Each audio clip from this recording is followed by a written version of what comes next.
To make that variable, which is you, powerful, here's something to consider. It's called the 4 ifs that make life worthwhile. Here's the first one. Life is worthwhile if you learn. You got to have the information. Without information, our dreams die. We don't have the chance to capitalize on opportunity without the information. So you have to learn, you have to know. It's very important to make life worthwhile. First, you've got to know. We learn first from other people's experiences that come along and teach us, like HBN, like the workshops, like the classes, like the seminars being done around the world. One unique way of learning from other people. But also you've got to learn from yourself.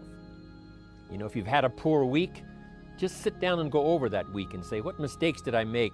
What did I leave undone that I should have done? Here's a couple of things. If I would have done this, I'm telling you, it would have been a different week. If you'll treat it that serious, you can learn whatever it takes to make your life worthwhile. Next, life is worthwhile if you try. You got to do something with what you've learned. Put it to work. We can share ideas all day long, but they have no power to create an organization. The ideas have no power to build a city, no power to conquer disease, no power to bring health, no power to change people's lives unless the ideas are put to work, unless somebody makes a phone call, unless somebody conducts a meeting, unless somebody talks person to person, unless somebody writes a letter, unless somebody takes action. Ideas are neglected, they gather dust, they serve no purpose. So life is worthwhile, first of all, if you learn, and second, if you try. And if you try and it doesn't work out at first, you simply try again. There's more than one way up the mountain, there's more than one way to solve the problem. Try it again. Next, life is worthwhile if you stay. You just have to hang in there. Life is like seasons. You plant in the spring, but you don't plant one day and reap the harvest the next day. It takes time. Some people plant in the spring and they leave in the summer. The weather's a little too hot. The summer's a little too long. You know, the bugs are a little too ferocious. The weeds are everywhere. But you have to learn not only to plant in the spring, but to stay through the summer. It takes time for someone to change. It takes time for someone to comprehend. So you have to have the patience to stay in the field until finally the harvest comes. And you got to have that kind of patience with yourself, right? You can't learn it overnight. You can't accomplish it overnight. But just as sure as the sun keeps rising and the seasons keep changing, your life can take on new dimensions of opportunity if you stay. You've got to stay until the game is finished. You know, what if the team is behind and they finally decide, hey, we're not going to win this game, so we're out of here. And they leave the field or they leave the court. See, we would run them out of town. If you've signed up to play the game, at least stay until that game is over. You don't have to play another game, but if you're signed up for this one, stay until it's finished. So, learn to stay. Learn to hang in there. Through the dark times, through the tough times, learning how to stay. That's part of being a leader. That's part of you being the variable. While others leave, you stay. While others have such a short list, they say there's not that many reasons to stay, they leave, you stay. For those who give up at the least little sign of difficulty, but you stay. That's what'll make the difference in your income versus everyone else's. Your ability to stay and see it through.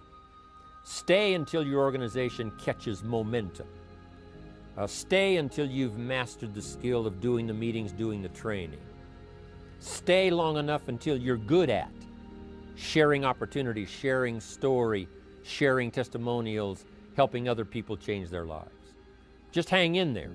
Your harvest will surely come. So life is worthwhile if you learn, it's worthwhile if you try, it's worthwhile if you stay. Here's the last one. Life is worthwhile if you share. You got to pass along what you know. Don't keep bottled up the good ideas that have come your way. My job is to get these notes into your notebook. Then it's your job to get those notes into someone else's notebook. Pass along the ideas. It'll help the country. It'll help the community. It'll help our industry. It'll help distributors all around the world. It'll help the distributors you're next to and those so far away you cannot see if you will share.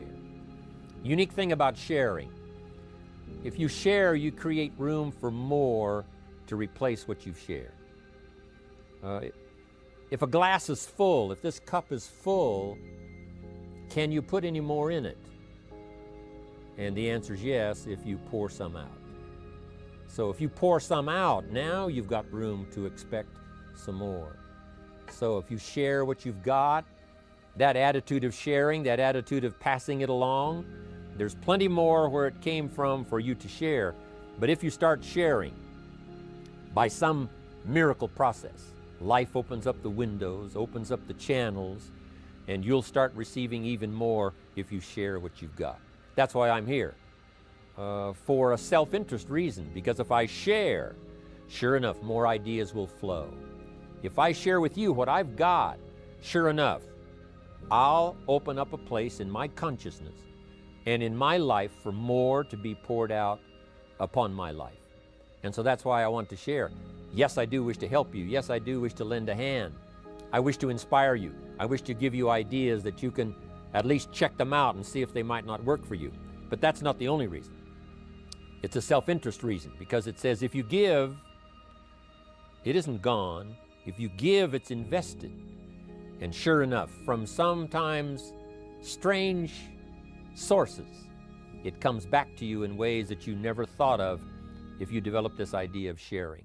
So the variable can be you if you learn these 4 ifs that make life worthwhile.